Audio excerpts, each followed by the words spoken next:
السلام علیکم پیارے بچوں، پچھلی کلاس میں ہم غازی علم الدین شہید حصہ اول کی پڑھائی اور وضاحت کر چکے ہیں۔ اب ہم غازی علم الدین شہید حصہ دوم کی پڑھائی اور وضاحت کریں گے۔ پیارے بچوں، برائے مہربانی پینسل اپنے ہاتھ میں لیں اور مشکل الفاظ کے معنی ساتھ ساتھ لکھتے رہیں۔ آئیں بچوں، اب ہم اپنے سبق کی طرف آتے ہیں۔ ان دو حملوں میں بچ نکلنے کے بعد وہ بہت محتاط ہو گیا تھا۔ محتاط کا مطلب ہے ہوشیار۔ لیکن آئی قضا، قضا کا مطلب ہے مصیبت یا مشکل کو کوئی ٹال نہیں سکتا۔ کیوں؟ کہ خدا ہر فرعون کے لیے ایک موسیٰ بھیجتا ہے۔ ایک دن جب فرزندان توحید یعنی اللہ تعالیٰ کو ماننے والے اپنے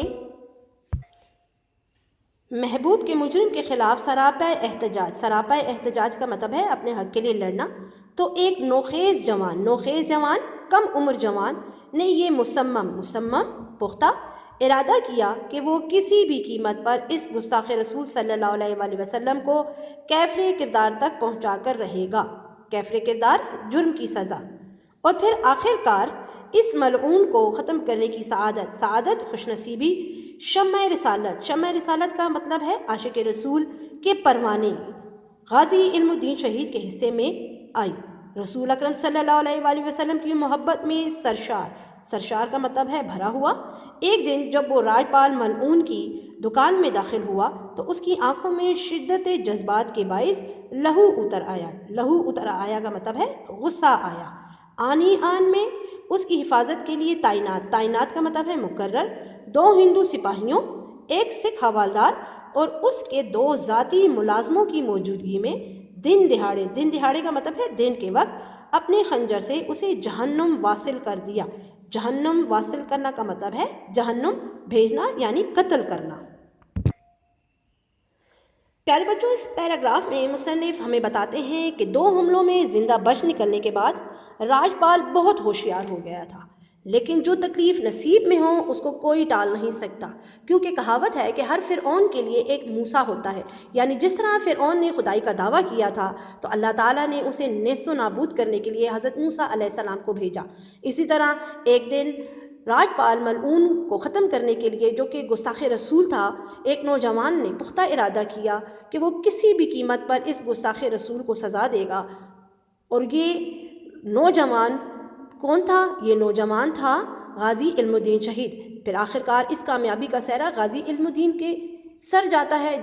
جیسے وہ اتنے سچے عاشق رسول تھے کہ وہ یہ برداشت نہیں کر سکتے تھے کہ رسول کریم صلی اللہ علیہ وآلہ وسلم کی توہین کی جائے، تو رسول کریم صلی اللہ علیہ وآلہ وسلم کی محبت سے لبریز ایک دن جب راجپال لانتی کی دکان میں وہ داخل ہوئے تو ایک ہی وار میں اپنے چاقو سے سرکاری طور پر مقرر کردہ 2 ہندو سپاہیوں، ایک سکھ حوالدار اور اس کے 2 ذاتی ملازمین کی موجودگی میں دن کے وقت اسے قتل کر دیا، اسے جہنم بھیج دیا۔ اس اقدام پر انہیں کام یا عمل عدالت نے سزائے موت سنائی، مگر اس مرد حق کے ماتھے پر ایک شکن سلوٹ تک نہ آئی، بلکہ وہ انتہائی پرسکون انداز میں تمام حالات کا مردانہ وار یعنی بہادروں کی طرح مقابلہ کرتا رہا۔ اس کے مقدمے پر کی قائد اعظم، پیروی کا مطلب ہے تقلید یا جدوجہد، قائد اعظم نے خود کی، مگر سزائے موت بحال رہی۔ بحال کا مطلب برقرار۔ اور جب ان کو بچانے کی امید ماند پڑ گئی، امید ماند پڑنا یعنی آس ختم ہو جانا، تو ان کو یہ مشورہ دیا گیا کہ وہ اس قتل کی ذمہ داری قبول کرنے سے انکار کر دیں، مگر انہوں نے یہ کہہ کر انکار کر دیا کہ مجھے اپنے اس عمل پر فخر ہے اور میں کسی صورت بھی اس سے انکار نہیں کروں گا۔ پیارے بچوں، پیراگراف کے اس حصے میں مصنف ہمیں بتانا چاہتے ہیں کہ اس عمل کے نتیجے میں انہیں عدالت نے موت کی سزا سنائی، بلکہ اس پر وہ فخر کر رہے تھے کہ اگر عدالت نے مجھے موت کی سزا دے بھی دی ہے تو یہ میرے لیے خوش قسمتی ہے۔ لیکن اس سچے عاشق رسول صلی اللہ علیہ وآلہ وسلم کے ماتھے پر ایک سلوٹ تک نہ آئی، بلکہ وہ اس پر فخر محسوس کر رہا تھا۔ اس مقدمے کی تمام تر کارروائی قائد اعظم نے خود کی، مگر سزائے موت پھر بھی برقرار رہی۔ اور جب ان کو بچانے کی تمام امیدیں ختم ہوئیں تو ان سے کہا گیا کہ وہ اس وقت اس بات سے انکار کر دیں اور اس کی ذمہ داری قبول کرنے سے انکار کر دیں، مگر وہ سچے عاشق رسول تھے، بلکہ اس امر پر وہ فخر محسوس کر رہے تھے کہ ان کے ہاتھ سے ہی وہ لعنتی، وہ ملعون قتل ہوا۔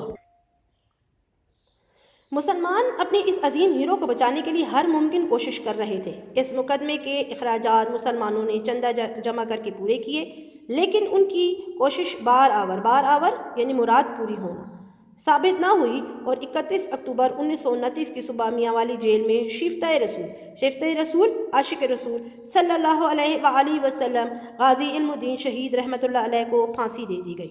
انا للہ و انا الیہ راجعون۔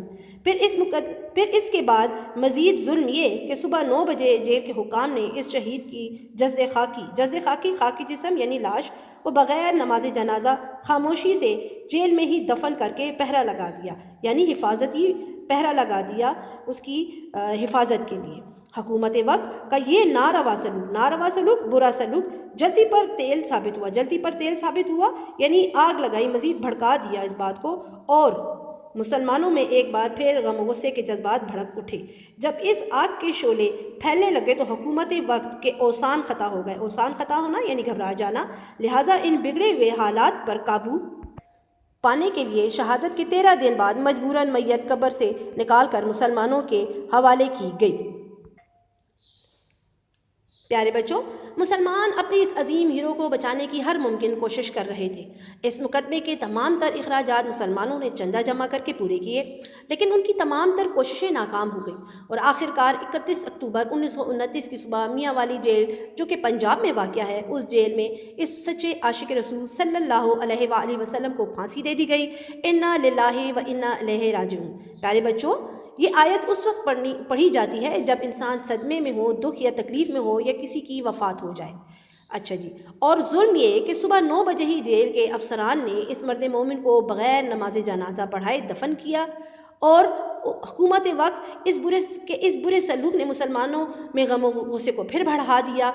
حکومت وقت گھبرا گئی اور ان بگڑتے ہوئے حالات پر قابو پانے کے لیے شہادت کے 13 دن بعد مجبوراً میت قبر سے نکال کر مسلمانوں کے حوالے کر دی گئی۔ انتہائی حیرت کی بات یہ ہے کہ 13 دن گزرنے کے بعد بھی ان کا جسم صحیح حالت میں تھا۔ لاش صندوق میں رکھ کر لاہور لائی گئی، اور 14 نومبر 1929 کو بروز جمعرات اس عاشق رسول صلی اللہ علیہ وآلہ وسلم کا جنازہ اس شان سے اٹھایا گیا کہ اہل لاہور نے اس سے پہلے ایسا جنازہ نہیں دیکھا تھا، جس میں پنجاب اور ہندوستان بھر سے تقریباً 6 لاکھ مسلمانوں نے شرکت کی۔ اس دن فضا خوشبوؤں سے لبریز بھری ہوئی، جنازہ جدھر سے گزرتا اس پر پھولوں کی بارش ہونے لگتی۔ ہر شخص کے چہرے پر جذبہ عقیدت مطلب محبت کے جذبات نمایاں تھے۔ کلمہ شہادت اور اللہ اکبر کے نعروں سے فضا گونج رہی تھی، یعنی چاروں طرف سے اللہ اکبر کی آوازیں آ رہی تھیں۔ پیارے بچوں، اس پیراگراف میں غازی علم الدین شہید کے جنازے کی منظر کشی کی گئی ہے کہ انتہائی حیرت کی بات یہ ہے کہ 13 دن گزرنے کے بعد بھی ان کا جسم صحیح حالت میں تابوت میں رکھ کر لاہور لایا گیا، اور 14 نومبر 1929 بروز جمعرات اس سچے عاشق رسول کا جنازہ اس شان سے اٹھا کہ اہل لاہور نے اس سے پہلے ایسا جنازہ نہیں دیکھا تھا، جس میں تقریباً 6 لاکھ مسلمانوں نے شرکت کی۔ اس دن فضا خوشبوؤں سے معطر تھی، جنازہ جہاں سے گزرتا ہر شخص حضور صلی اللہ علیہ وآلہ وسلم سے اپنی محبت کا اظہار کرتے ہوئے اس پر پھولوں کی بارش کرتا۔ کلمہ شہادت اور اللہ اکبر کی آوازیں چاروں طرف سے آ رہی تھیں۔ مولانا ظفر علی خان نے اپنی خصوصی نگرانی میں ان کی قبر تیار کروائی۔ جب جنازہ میانی صاحب کے قبرستان پہنچا، میانی صاحب یہ پنجاب کا بہت بڑا قبرستان ہے، تو علامہ اقبال رحمۃ اللہ علیہ اور مولانا دیدار علی شاہ نے اپنے مبارک ہاتھوں سے حرمت رسول صلی اللہ علیہ وآلہ وسلم کے اس فدائی کا مطلب ہے جان قربان کرنے والا کو قبر میں اتارا۔ غازی علم الدین شہید کے اس کارنامے کا ذکر ہر خاص و عام کی زبان پر تھا۔ ایک دفعہ علامہ اقبال رحمۃ اللہ علیہ نے اپنے دوست سے فرمایا، ہم باتیں کرتے رہ گئے اور بڑھائی کا بیٹا بازی لے گیا۔ غازی علم الدین شہید رحمۃ اللہ علیہ نے رسول اکرم صلی اللہ علیہ وآلہ وسلم کے عشق میں اپنی جان کا نذرانہ تحفہ پیش کر کے خود کو زندہ جاوید کر دیا۔ زندہ جاوید یعنی ہمیشہ زندہ رہنے والا۔